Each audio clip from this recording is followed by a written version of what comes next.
തല മെഡിസിനിൽ കൊടുക്കാം.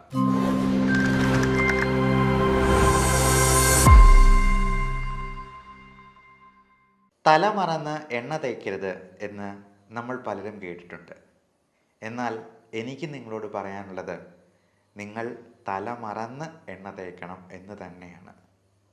നമസ്കാരം, ഞാൻ doctor Bipin Jose, consultant pulmonologist and specialist in paediatric റെസ്പിറോളജി.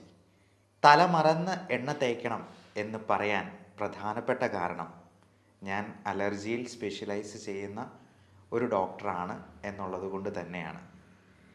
നമുക്ക് പലർക്കും അറിയാവുന്നതുപോലെ തലയിൽ എണ്ണ തേച്ച് കഴിയുമ്പോൾ തല കൂടുതലായിട്ട് വിയർക്കാനും ENT റിലേറ്റഡ് ആയിട്ടുള്ള പ്രോബ്ലംസ്, പ്രത്യേകിച്ചും നമ്മുടെ ശ്വാസകോശ നാളികളിൽ കഫം ഉണ്ടാകാനും മൂക്കൊലിപ്പ്, തുമ്മൽ, അലർജി പ്രശ്നങ്ങൾ എല്ലാം കൂടുതലാകാനും നമ്മുടെ കുട്ടികളിൽ ഇത് വളരെ കൂടിയ പ്രശ്നങ്ങൾ ഉണ്ടാക്കാനും സാധ്യത ഏറുകയാണ് എന്ന് മനസ്സിലാക്കുക.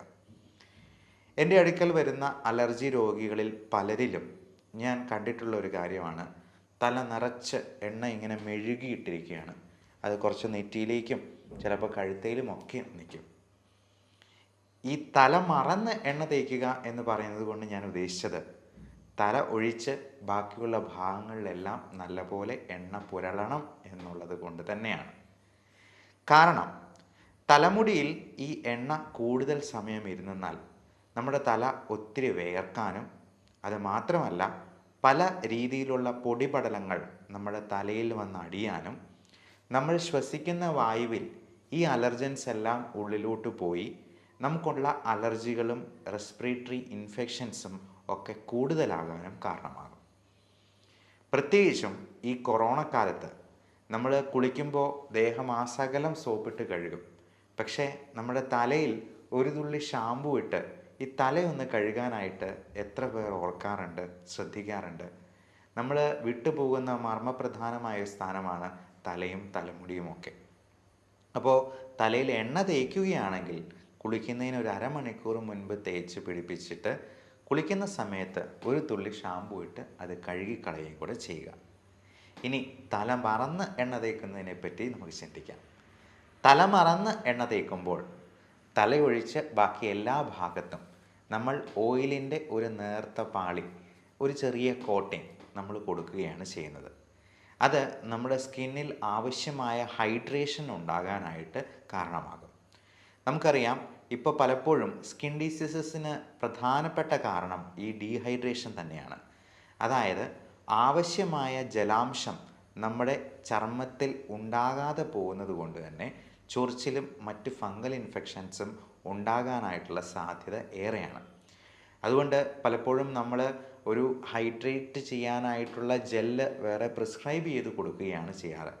അത് കുളിച്ചതിന് ശേഷം അല്പം നനവോടുകൂടി ഈ മോയ്സ്ചറൈസിങ് ജെല്ല് പുരട്ടാനായിട്ടാണ് നമ്മൾ പേഷ്യൻസിനടുത്തും പറഞ്ഞു കൊടുക്കാറുള്ളത്. അതോടൊപ്പം ധാരാളം വെള്ളം കുടിക്കാനും പറയും. ഒരു ദിവസം 3 ലിറ്ററെങ്കിലും വെള്ളം ആരോഗ്യമുള്ള ഒരാൾ കുടിക്കണമെന്നാണ് അർത്ഥം. കിഡ്നി രോഗികളിലും ഹൃദയത്തിൻ്റെ പമ്പിങ് കുറഞ്ഞിട്ടുള്ള രോഗികളിലും ലിവർ സിറോസിസ് പോലുള്ള പ്രശ്നങ്ങളുള്ളവരിലുമൊക്കെ ഈ അളവിന് കുറച്ച് റെസ്ട്രിക്ഷൻ ഉണ്ട്. 1.5 ലിറ്റർ അല്ലെങ്കിൽ 2 ലിറ്റർ എന്നൊക്കെ നിങ്ങളുടെ ഡോക്ടർ റെസ്ട്രിക്ഷൻ വെച്ചേക്കാം.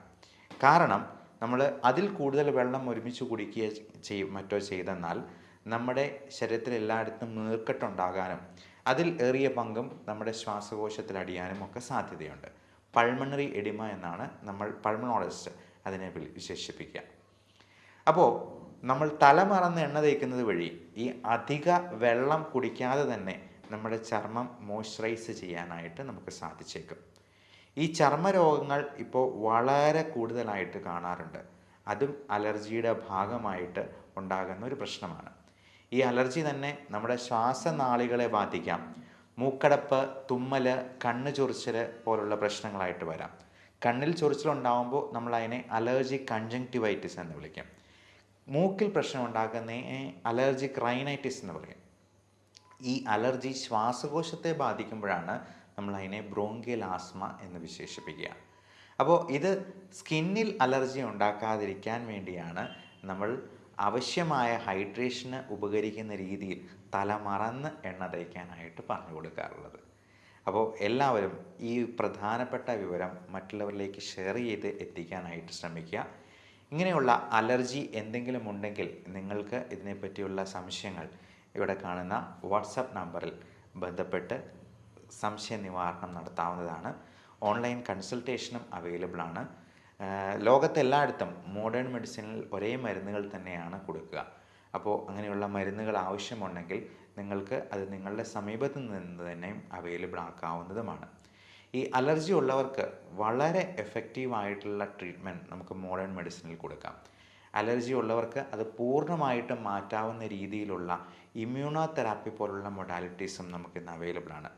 അലർജിക്ക് കൃത്യമായിട്ടുള്ള ടെസ്റ്റുകൾ വഴി അതിനെ കണ്ടെത്തി അതിന് സ്കിൻ പ്രിക്ക് ടെസ്റ്റാണ് മോഡേൺ മെഡിസിനിൽ നമ്മൾ കൂടുതലും അഡ്വൈസ് ചെയ്യുക. നമുക്ക് പത്രത്തിലൊക്കെ വലിയ പരസ്യം കൊടുത്തിട്ടുള്ള പല ടെസ്റ്റുകളുടെയും ശാസ്ത്രീയമായ അടിത്തറ ഇനിയും പരിശോധിക്കേണ്ടതായിട്ടുണ്ട്. അതിന് കൃത്യമായ ടെസ്റ്റുകൾ ഇപ്പോഴും റിസൾട്ട്സ് അവൈലബിൾ ആയിട്ടില്ല.